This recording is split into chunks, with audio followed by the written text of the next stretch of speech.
All right, hello. Welcome to Factor Theory Live. I'm Steve Crawford. This is mainly a test. I'm going to be doing some chatting. If anybody does pop in, let me know if you can hear me. I've been having problems with my mic cord, and I think I've got it figured out now. So, to get started, a lot of people going on about Bob Lazar, and it's really getting to me because I believe the guy, and people have analyzed the way he talked, his expressions, the way he carried himself. This guy has nothing to gain. He really does not. He already has everything he needs. The guy is smart enough. He has his own particle accelerator in his backyard, for crying out loud. When he was a kid, he was strapping rockets onto go-karts and bikes. I mean, what's not to believe about that part of the story? And especially when he was on with Joe Rogan. Sorry, medicinal marijuana. But when he was on with Joe Rogan, the guy who produced the documentary he was on for Netflix got him to say stuff about a couple Project Sidekick and brought up Project Looking Glass, and that just blew my mind because that's something I believe is happening. And he even mentioned what he goes, well, it wasn't part of a weapons well, it kind of was part of a weapons program, and he said it was intentional distortions in time. Now, how could that be used as a weapon? He did, Joe threw him off. He didn't get a chance to finish his thoughts. And yes, I know you guys can't see me right now, and trust me, that's a good thing. But he didn't get a chance to finish his thoughts on the matter. And then Jeremy broached it again and had said, well, you told Lieutenant Favor that it could have been, or Farver, it could have been a time distortion on the water that he was witnessing. And then he went back to that and said, well, yes, it could have been a rip in time and space. Well, that's how they would use Project Looking Glass as a weapon, is if they can use these intentionally created distortions in time, they can view who is going to be a problem for them.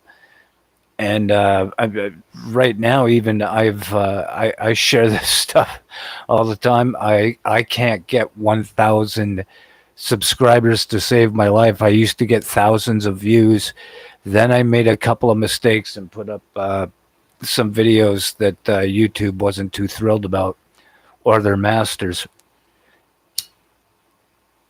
And now I'm greatly limited by my audience as to how you can view me. There's some of my videos, you can't see them on anything but a desktop. Okay, so what else I wanted to get into? Okay, so we had that time travel stuff going on. They're testing all kinds of different things. Well, one of these other things they would be testing, and the reason I come to this conclusion would be directed energy weapons, is because all these fires are happening. There was even a video somebody else had shared. I'll later on I'll add it in the information. A guy had shared this video. He was there. He walked up to the car. The cars were burnt. The people were corpses. The houses were melted, but the trees were all fine.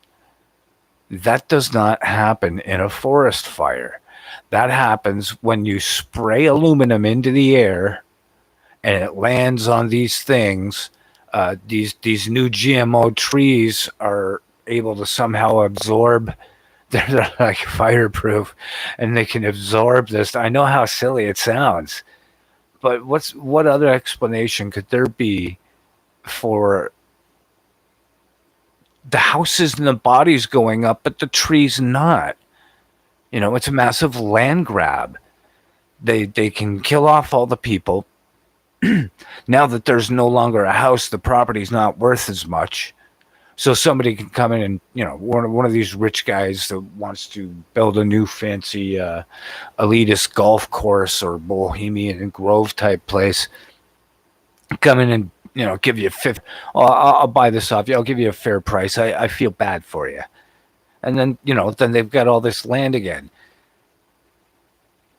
There's there's no other, I can't think of another single explanation to cover when it comes to those fires. Now, another thing I want to touch on, and it's something that Nikola Tesla used to talk about a lot. Well, maybe not a lot, but he mentioned it, and he said that mankind, or science at least, is not going to make any significant strides until they stop ignoring the ether and acknowledge its existence. And it's funny when what is the ether? I'd like to have some people on, maybe Michael Hutchison. I wonder if he would know. The guy who created the Hutchison effect. Check him out. If you don't, just go on YouTube, type in Hutchison effect, and learn all about Michael. He's a Canadian boy that grabbed a bunch of equipment and just put it all together, started fiddling with things, and before he knew it, he had stuff floating in the air. So he was creating his own form of anti-gravity, or enveloping whatever object it was in some sort of field that made it weightless, made it immune. It changed the density, essentially, is what he was doing.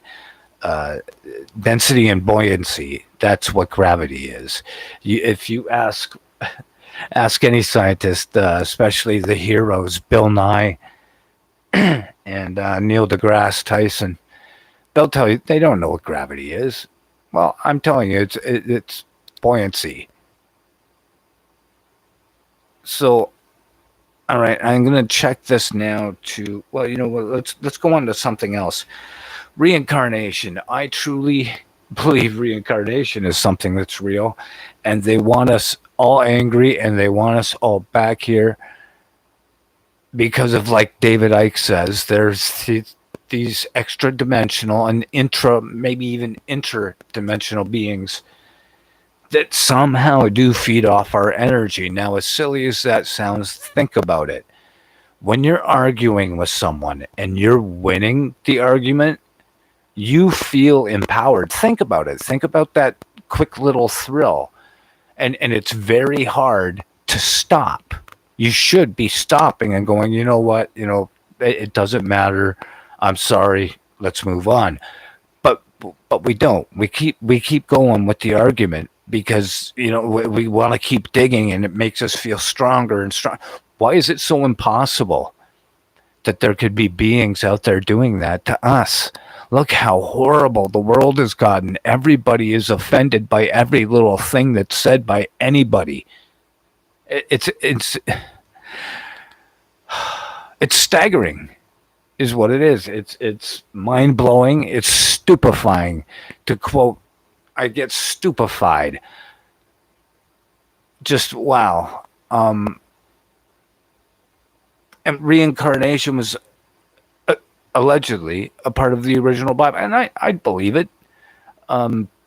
Constantine changed it, gathered all of the religious leaders of the area, was sick of everybody killing each other. They picked and chose what they wanted in there, and reincarnation was something that a lot of the people couldn't live with. So he said, what do I care? Whether or not it's in the book, it's real. So, I believe it's real. I also believe that when you die, do not go into the white light. That, my friends, is a trap. The light at the end of that tunnel is the front of an oncoming train. What you want to do is go up or anywhere. That's my cigarette you're seeing, Glover. You want to go up or anywhere. I'm sticking around. When I die, they don't want me dead. They want me destitute, because they realize that I realize when I'm out of this body, when my soul, quote unquote, is let loose, I'm a powerful being again. I can tap back into source should I so choose. That's why they rush the funerals, and you have illegitimate psychics telling you to go into the light when That's not necessarily heaven. That could be the hell you've been trying to escape. Just something to keep in mind. Me, when I die, I'm going after these cocksuckers. Pardon my language, but I'm going after the bastards. I'm going to the Rothschilds and the Rockefellers. I'm going to the North Pole. I'm going to the South Pole. I'm going to the moon. I'm going to Area 51. I'm going to Mars. If there is, I'm going to settle the flat Earth, round Earth, hollow Earth debates. Find myself a genuine psychic, or hell, for all I know, I may be able to even project myself onto TVs and let you all know the truth. That actually kind of sounds like fun. All right, I'm going to end this stream for now so I can check it back over. And, what we got over here? Participant pop-out chat. I see people doing these live things and they're able to pop stuff out and show their screens and stuff. And I want to try to figure out how to do that. And they don't seem to want to let me. All right. So anyway, Steve Crawford, Factor Theory Live. Stick around because I am going to figure out a way to get a new mic, new computer, and stick it up YouTube and Facebook's butt. Have a great day.